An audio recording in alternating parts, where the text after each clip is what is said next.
Sukirman berjumpa kembali dengan saudara dengan materi asosiasi dan uji perbedaan.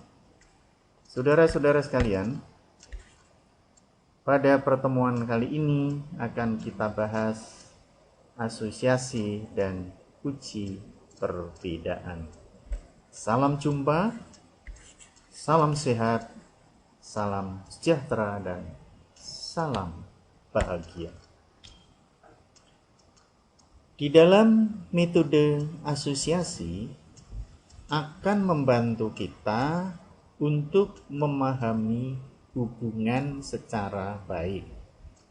Namun juga membantu kita mengetahui kekuatan hubungan secara lebih baik.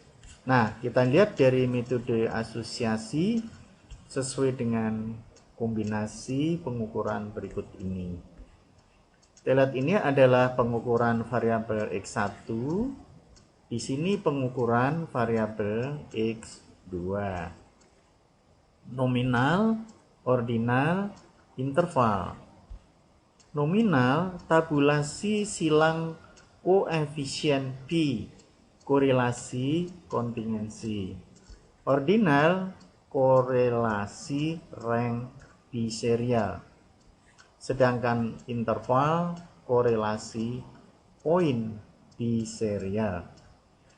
Untuk ordinal, korelasi rank biserial, Spearman rank kendal tau.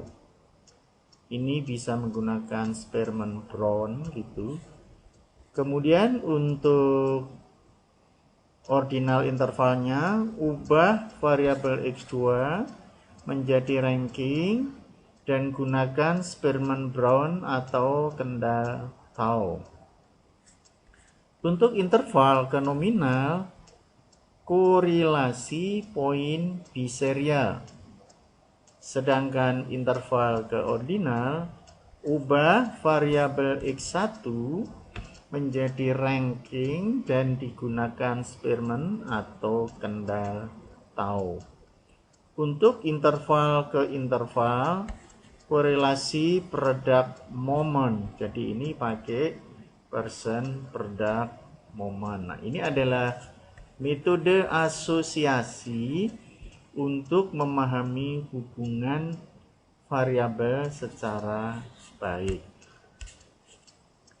Tingkat pengukuran, skala interval dan rasio, skala ordinal, skala nominal. Untuk ukuran asosiasi, skala interval adalah koefisien korelasi. Ini menggunakan analisis regresi bivariat. Rumusnya adalah Pearson R. Sedangkan untuk pertanyaan sampel, untuk skala interval, apakah volume penjualan berhubungan dengan pengeluaran iklan? Nah, mestinya di sini harapannya adalah semakin tinggi biaya iklan akan semakin tinggi volume penjualan. Tapi kan harus dibuktikan dulu.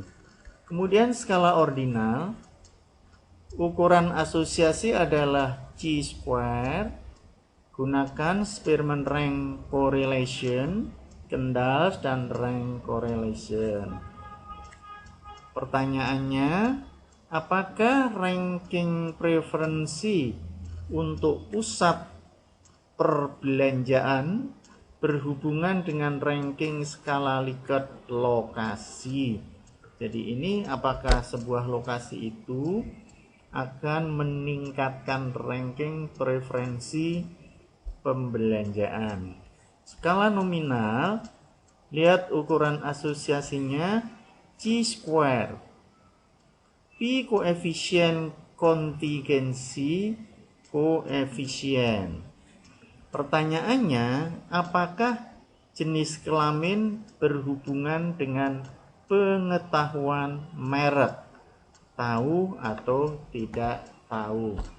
Nah, di sini Merek itu seringkali menjadi ukuran konsumen untuk membeli suatu produk. Nah, di sini jadikan pertanyaan pada sampel untuk skala nominalnya, apakah jenis kalimat itu ada pengaruhnya terhadap pengetahuan merek. Nah, jika paling tidak satu dari dua variabel memiliki pengukuran tingkat tertentu, maka prosedur yang cocok adalah yang memiliki asumsi data paling sedikit.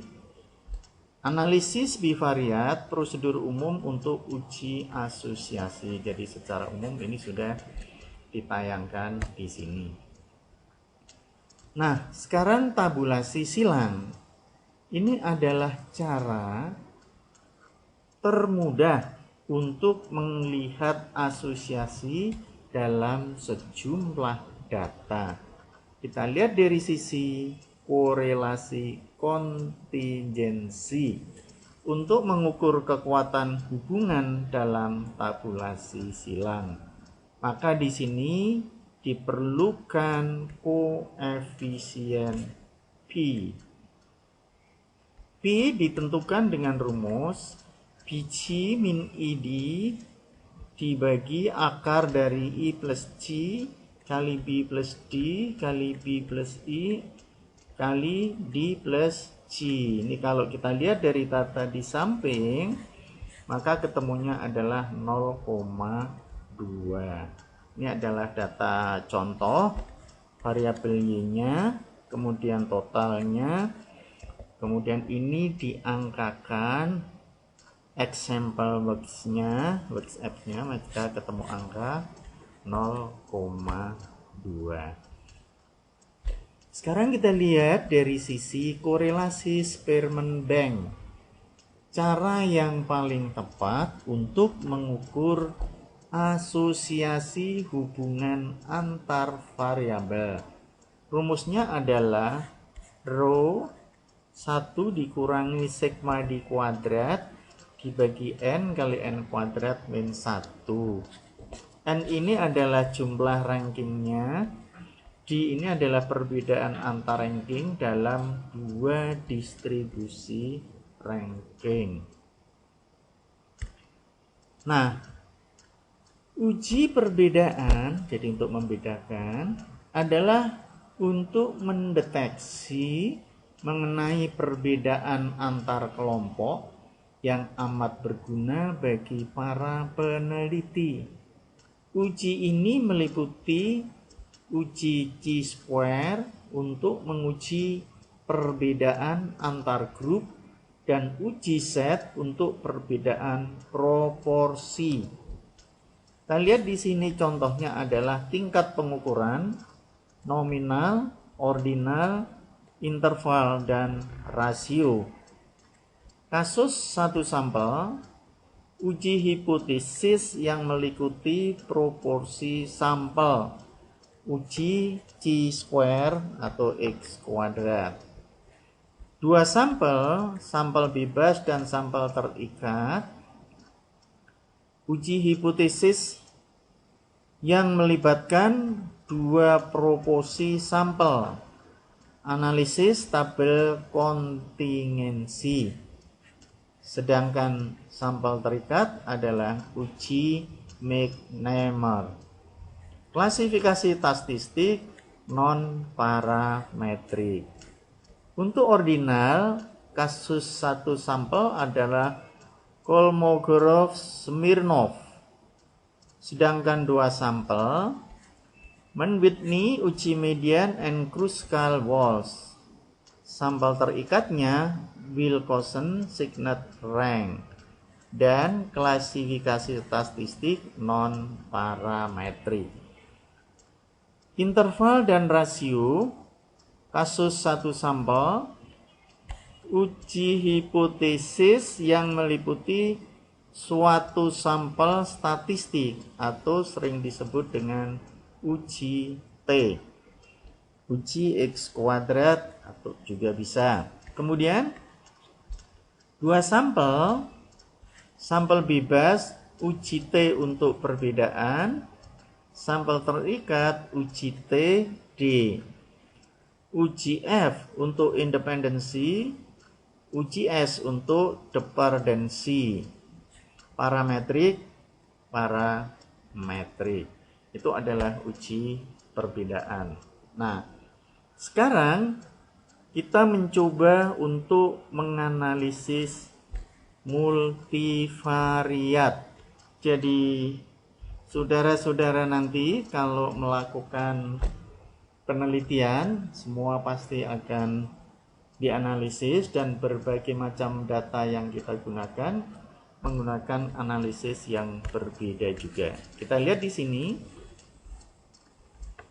pada permasalahan multivariat itu sendiri adalah merupakan analisis di mana masalah yang diteliti bersifat multidimensional dan menggunakan 3 atau lebih variabel. Nah, ini lihat.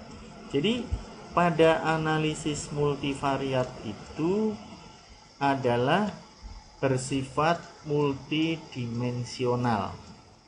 Variabel yang digunakan 3 atau lebih. Di dalam menganalisis dibagi menjadi 2 kategori. Kategori yang pertama adalah dependence method. Dependent method ini merupakan analisis yang diterapkan untuk menjelaskan atau memprediksi variabel terikat berdasarkan 2 atau lebih variabel bebas. Metode ini terdiri dari 4 macam. Yang pertama adalah analisis regresi berganda, multiple regression analysis. Yang kedua, analisis diskriminan berganda, multiple diskriminan analysis. Analisis ini dibagi menjadi 2 kategori, yaitu analisis multivariat varian, multivariat analysis of varian, dan analisis korelasi canonical, canonical correlation analysis. Yang kedua, metode saling ketergantungan, interdependence method. Nah, di dalam metode ketergantungan ini antara variabel yang satu berpengaruh terhadap variabel yang lain. Perubahan variabel yang satu mengakibatkan perubahan pada variabel yang lain. Di dalam metode ketergantungan ini dikelompokkan menjadi 3 bagian. Yang pertama, analisis faktor, faktor analisis. Yang kedua, analisis cluster, cluster analisis. Yang ketiga, skala multidimensional, multidimensional analisis. Semua data yang terkumpul dikelompokkan dalam 1. Data kuantitatif, data yang diukur dalam suatu skala numerik. Ini dapat dibedakan menjadi data interval, yaitu data yang diukur dengan jarak di antara 2 titik pada skala yang sudah diketahui. Data rasio, data yang diukur dengan suatu proporsi. Oleh sebab itu, di dalam mengkualifikasikan atau membedakan data ini sesuai dengan kepentingan dari penelitian itu sendiri. Kemudian data kualitatif. Tadi kan kuantitatif, sekarang yang kualitatif. Data yang tidak dapat diukur dalam skala numerik. Jadi untuk kualitatif ini, data itu tidak bisa dibuat skala numerik. Sehingga data kualitatif ini digolongkan menjadi data nominal dan data ordinal. Data nominal ini data yang dinyatakan dalam bentuk kategori. Sedangkan data ordinal, data yang dinyatakan dalam bentuk kategori, namun posisi data tidak sama derajatnya karena dinyatakan dalam peringkat. Nah, sekarang kita lihat metode yang dapat digunakan untuk analisis regresi. Pertama adalah metode OLS, pangkat kuadrat terkecil biasa. Metode ini mengestimasi suatu garis regresi dengan jalan meminimalkan jumlah dari kuadran kesalahan setiap observasi terhadap garis tersebut. Tujuannya apa? Adalah untuk mengestimasi fungsi regresi populasi berdasarkan fungsi regresi sampel. Jadi tujuan dari OLS ini adalah mengestimasi FRP, fungsi regresi populasi, dengan dasar dari FRS, fungsi regresi sampel. Nah, kita lihat sekarang yang kedua, inferensi hasil regresi. Terdapat 3 jenis kriteria. Yang pertama adalah uji signifikansi individual, uji statistik T. Uji yang menunjukkan seberapa jauh pengaruh satu variabel penjelasan secara individual dalam menerangkan variasi dari variabel bebas terhadap variabel terikat. Ini misalnya hipotesis nolnya adalah BI sama dengan 0, sedangkan hipotesis alternatif B1 tidak sama dengan 0.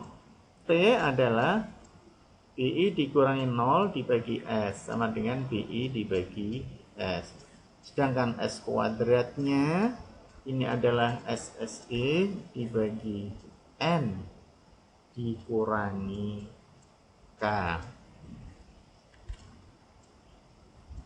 Hipotesis 0 yang hendak diuji adalah apakah suatu parameter sama dengan 0.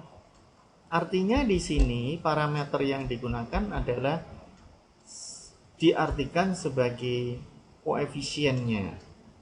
Sedangkan hipotesis alternatif, hipotesis A, parameter suatu variabel tidak sama dengan 0.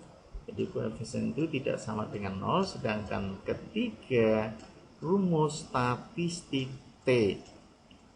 Rumus lain statistik T di mana N adalah jumlah observasi, K adalah jumlah parameter dalam model, termasuk di dalamnya adalah intercept. Nah, saudara-saudara sekalian, jadi di sini kita sudah bisa mengantisipasi mana yang hipotesis nol, mana yang hipotesis alternatif. Jadi memang dari dua pembanding ini yang akan kita cari adalah seberapa besar dia itu mempunyai pengaruh. Makanya di sini dikatakan bahwa kalau suatu parameter itu tidak sama dengan 0, apa yang terjadi? Dan jika parameternya itu sama dengan 0 juga, apa keputusan yang harus kita ambil? Sekarang kita lihat dari inferensi hasil regresi. Ada 3 jenis kriteria di dalam inferensi hasil regresi. Yang pertama adalah uji signifikansi simultan, uji statistik F, menunjukkan apakah semua variabel bebas yang terdapat dalam model mempunyai pengaruh secara bersama-sama terhadap variabel terikat.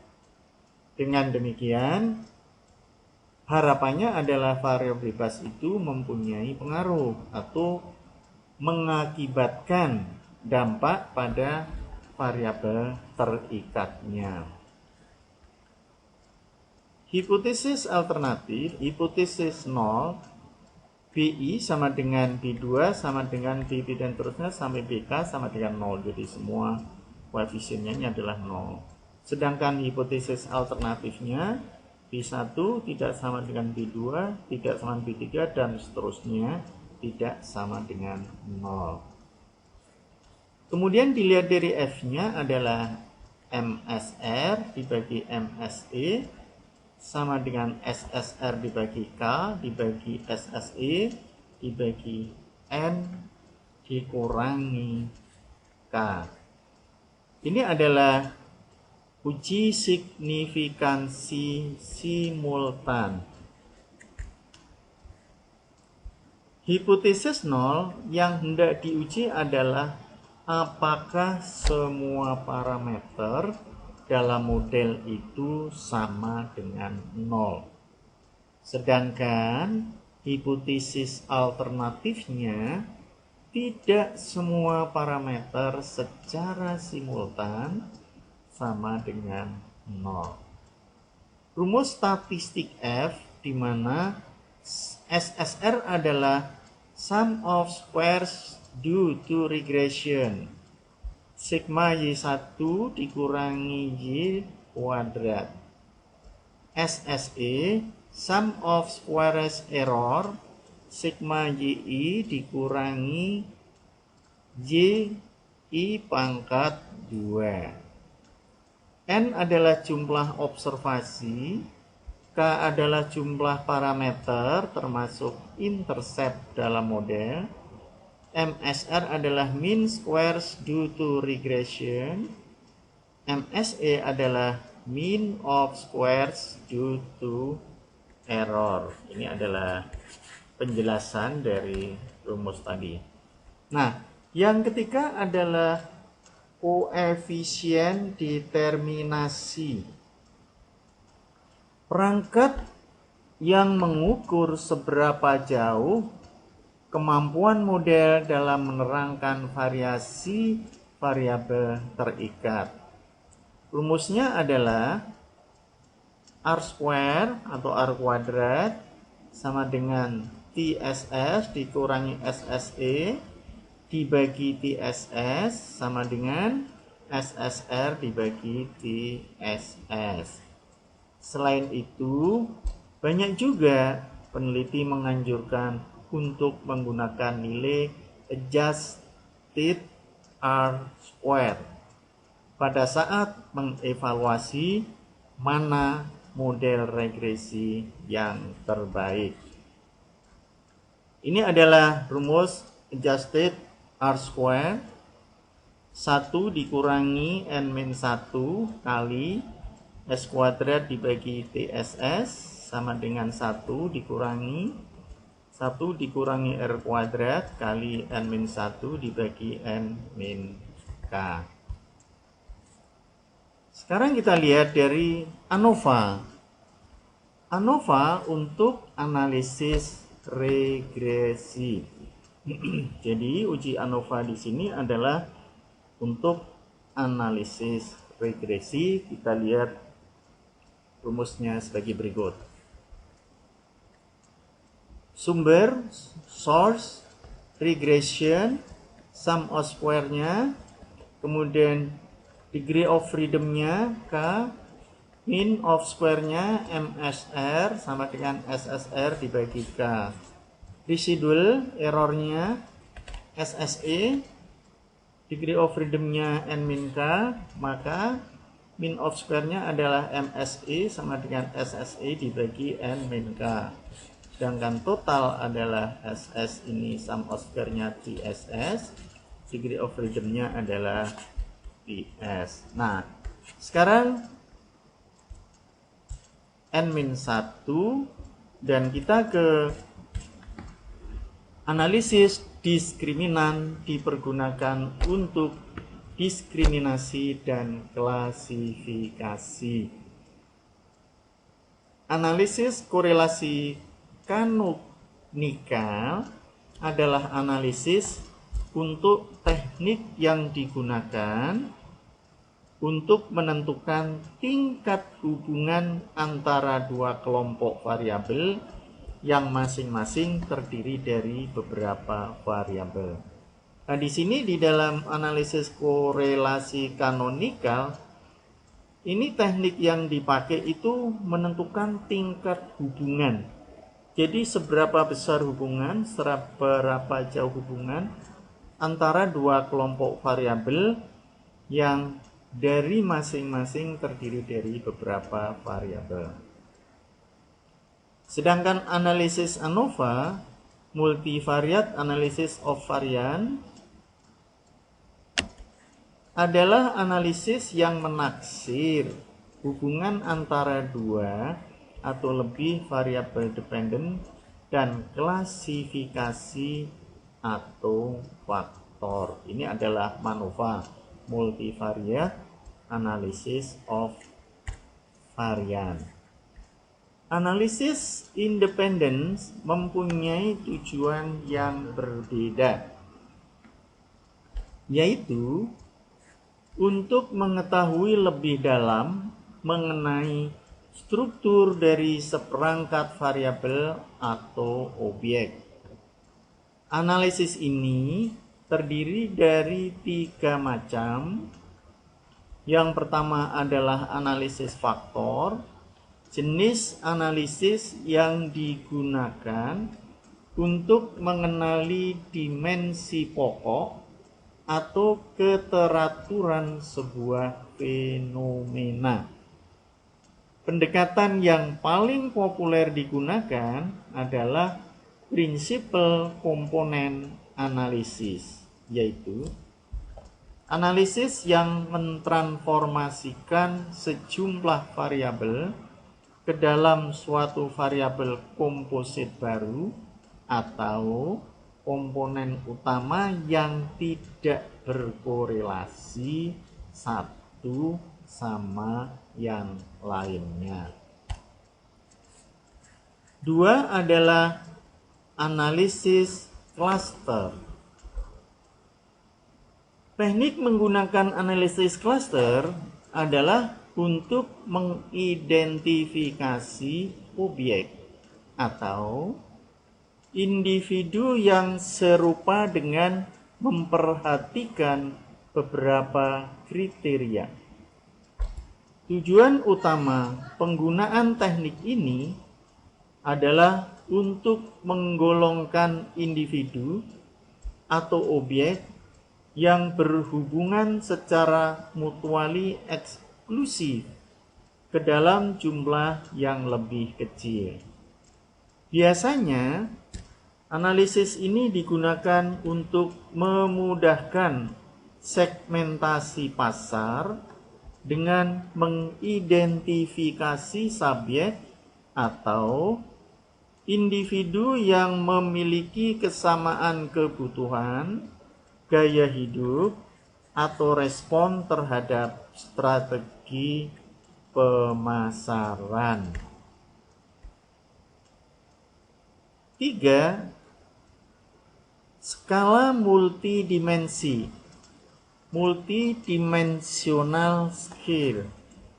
Teknik yang digunakan untuk mengukur objek dalam ruang multidimensi berdasarkan kesamaan penilaian responden terhadap suatu objek.